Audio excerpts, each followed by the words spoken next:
front of Star's home. See all the best sights in Vinewood, like where famous people shit. Get your tickets now.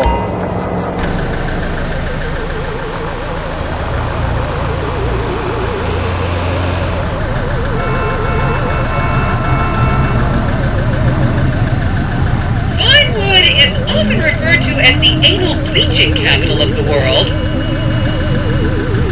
Oh, come on. Got nothing else to do today. I'm ready.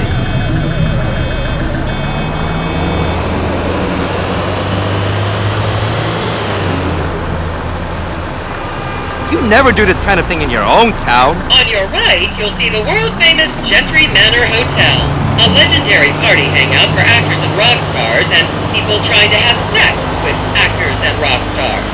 Built in 1921, it's been the scene of some classic Vinewood scandals over the years. One of my personal favorites was Al DiNapoli's overdose in 2002 after a chimpanzee blasted an 8-ball up his rear door with a water pistol. Fantastic! They say that on any given day there are at least 2 dead party girls in the trash cans round back. Isn't that great?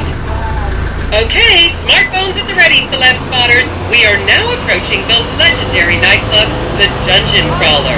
Opened in 1996, the club is famously owned by actor Bruce Spade, who has a custom-built, elevated VIP table so that he looks the same height as everyone else. It remains one of Vinewood's hottest night spots for the rich and famous to do drugs and date rape impressionable fans. Play your cards right, and that could be you! The Dungeon Crawler was in the news again recently when comedian Morgan Chester allegedly ran over a doorman in his SUV for not laughing at one of his jokes. Oh, and now a treat for you closet glam rockers on board. We're coming up to the infamous Tequila La Rock Bar. Back in the day, this was a restaurant run by the mob until it got shut down over the Adam's apple in the soup controversy of 1982. It reopened as the Tequila La Bar in 1983 and soon became a mecca for hair metal bands and fans from across the country. It's rumored that the Love Fist song Dangerous Bastards was written about a night they partied here on mescaline with some transgender twins.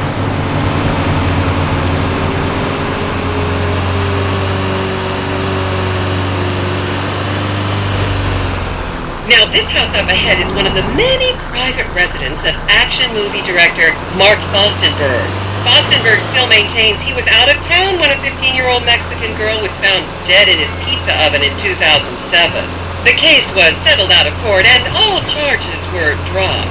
The girl's family now live on the next street. So this is the house of television exercise guru The Craze. You might have seen him degrading himself recently on Rehab Island.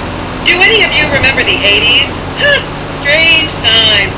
People didn't go to the gym back then. They did jumping jacks in front of the TV and leg warmers and headbands. The Craze swapped his gold lame leotard for a crack pipe in the 90s, but is reportedly now clean and in the best shape of his life. That's Vinewood's code for he's trying to make a comeback.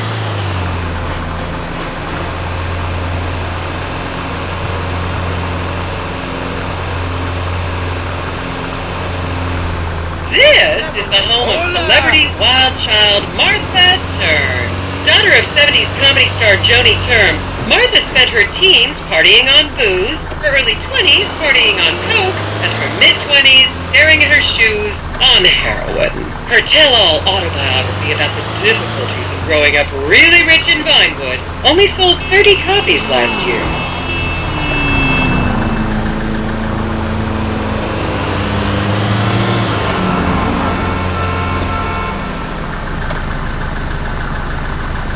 I always wanted to see that. Hola, ¿qué cuentas? I got 7 of those. I should remind you this is a no-smoking bus. Unless, of course, it's medical marijuana, then you're all right. Wow, look at that thing. This city is full of mysteries.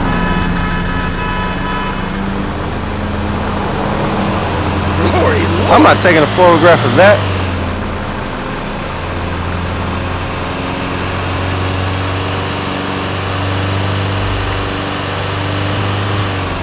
Just up ahead is another place to see and be seen in Rockford Hills, the Richmond Hotel. An iconic entertainment industry hangout, sleazy producer types have been promising to make young girl stars here for over 100 years now. Not gonna lie, I did some shameful things in that lobby bar in my youth, but I've put that period of my life behind me now.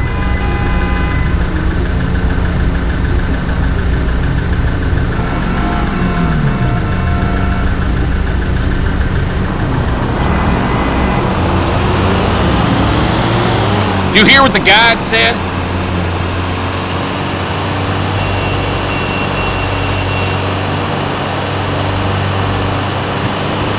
I was a member of the jury in the 1991 movie Last Will and Testament. They cut my line.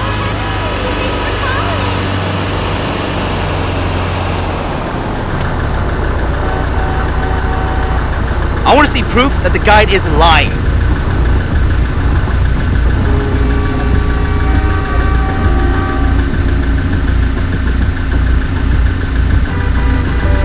I want a refund.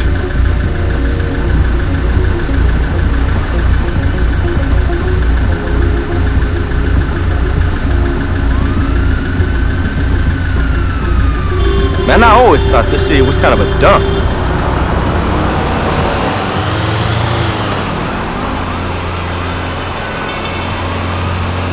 Is everyone having fun? Here you can see the landmark Weasel Theater, which was opened here in Morningwood in 1930. Some of the biggest movies in history have premiered at this theater, including Blue Blood, Shoulder of Orion, and The Many Wives of Alfredo Smith. You might remember the controversial premiere of the gladiator comedy Lions and Donkeys in 1984, when star Chip Hampton walked up the red carpet with two slaves in chains.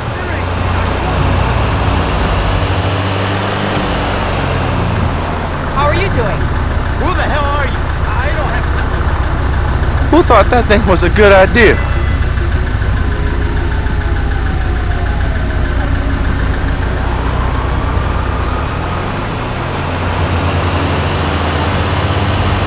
Color me unimpressed.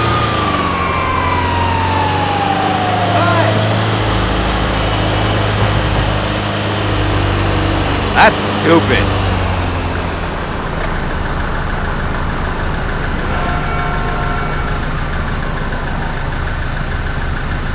Count yourselves lucky, my prescription just got renewed this morning.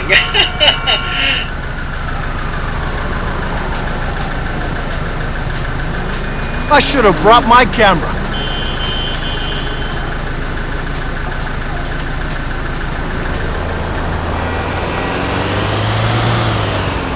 What the hell is that? I gotta ask somebody later. And now to our left, ladies and gentlemen, is the famous Richards Majestic Studios. The product placement for classics like Nelson and Naples and Rum Runner, and the not-so-classics like Vinewood Zombie and Shoulder of Orion 2 was shoehorned into the final edits right behind those very gates. Everyone has a favorite Solomon Richards movie. An American Divorce really helped me through a difficult time when I was bankrupting my first husband. Oh, come on, don't people in the Midwest watch movies? You must have seen Defender of the Faith. No? Wow, tough crowd.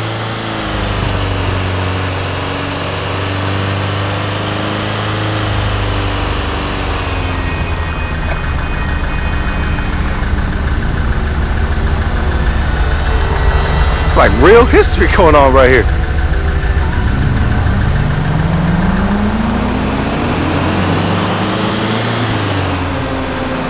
Just up ahead on the right is where Delancey Medua's septum fell out after a ketamine party. When's this thing over anyway?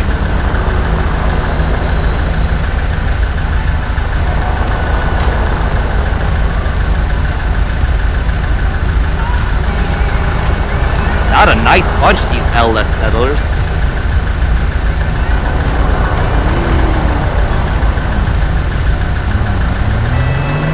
They said there'd be snacks.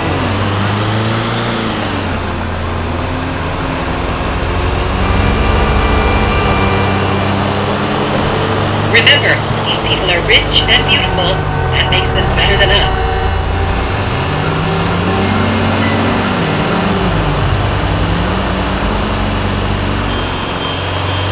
I feel like I've been living in the dark, not knowing a lot of things about the city.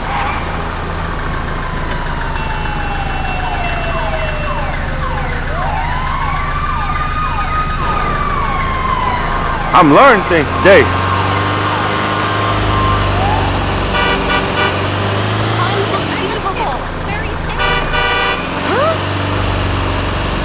Blah, blah, blah. Get it over with already. I sure could use a Sharon crossed out. Okay, people, get those cameras out. This is Portola Drive. You won't get a better chance to spot a celebrity in its natural habitat. As you can see, the recession hasn't hit this part of town very hard. These are some of the most offensively high-end designer stores in the country. And now, some fun trivia for you. There have been a number of movies shot on Portola Drive, mostly awful ones about rich idiots, including the blockbuster 2005 romantic comedy, Shoe Whore, that's credited with sending women's rights back 50 years. The store we're passing now is where British star Charlotte Crown was caught on film in the changing room, eating and purging the same burrito over and over again, just like a dog.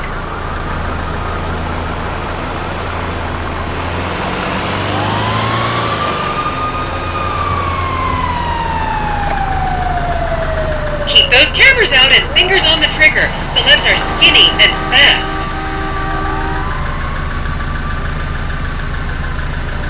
How did that get on the toll roads?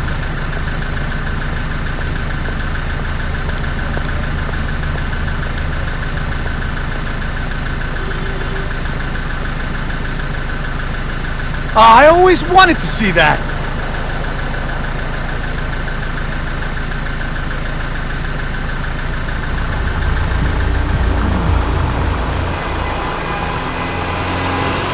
Gotta take a picture of that right there. This is the Epsilon Whatever that is. Center. Anyone with red hair, please cover it for your own safety. If you really want to meet a famous celebrity, this place is packed full of them. Take an introductory course. It changed my life. Kiflop!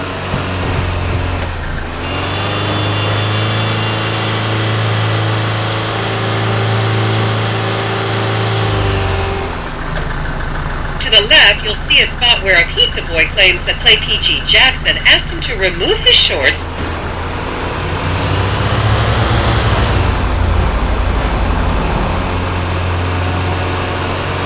Man, I'm loving this.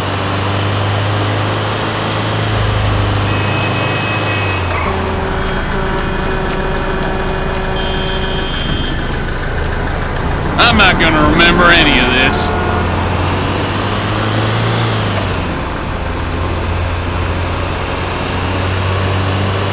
Wow, the people who started this town were not nice people.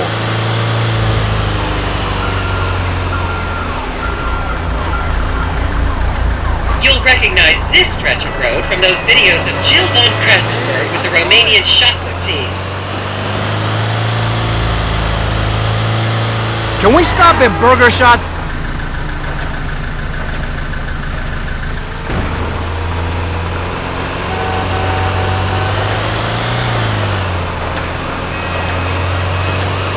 Man, I always thought this city was kind of a dump.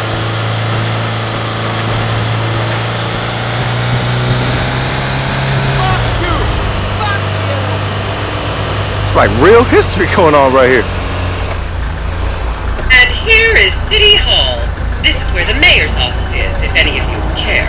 You might recognize this building from the 20-minute final dogfight to save Earth in the movie Invasion Los Santos.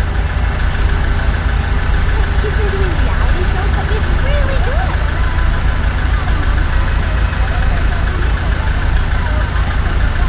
Don't you just love people you've never met and would have you arrested if you came within 10 feet of them?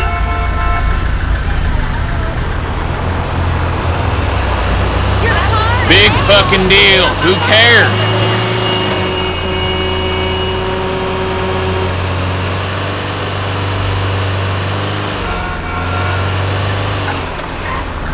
That's pretty cool.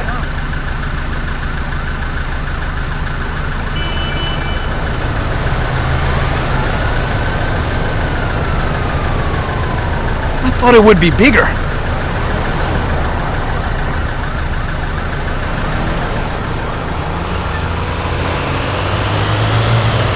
Please refrain from taking photos of ethnic minorities. They could be gang members. I'm not taking a photograph of that.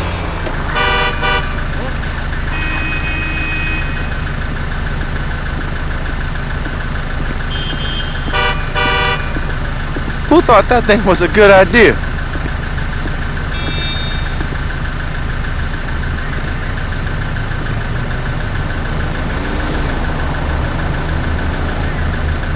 Blah, blah, blah. Okay, let's move on.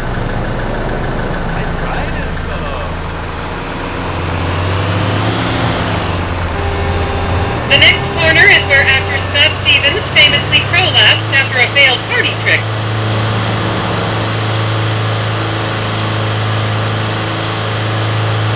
Wow, I'd never noticed that thing before.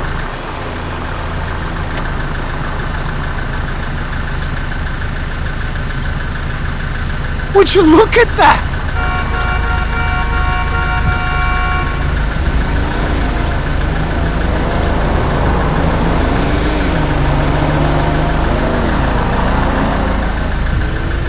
What the hell is that?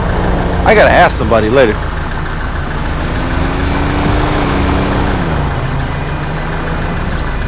Remember when Laszlo was arrested for masturbating with an eggplant and shouting at women? That happened right here.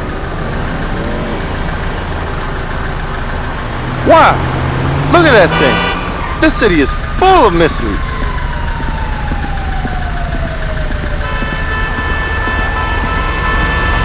Fine waste of taxpayer money. And here we have the beautiful Oriental Theater. Riots broke out on the theater's opening night in 1928 as desperate fans tried to get upskirt shots of the legendary silent movie star Miriam Turner, much like you're doing today, except with really heavy cameras. My daughter tells me it isn't politically correct to say Oriental anymore, but considering some of the other common terms for Asians in the 1920s, the name could have been a lot worse. There's a saying that to go to Los Santos and not see the Oriental Theater is like going to China and not visiting a burger shop. I've never really understood what that means, but... And here we are, back on the strip. As they say in Vinewood, that's a wrap, folks. I hope I managed to take your minds off the economic downturn for just a little while. I'd like to remind any Europeans that 1% is an insult, not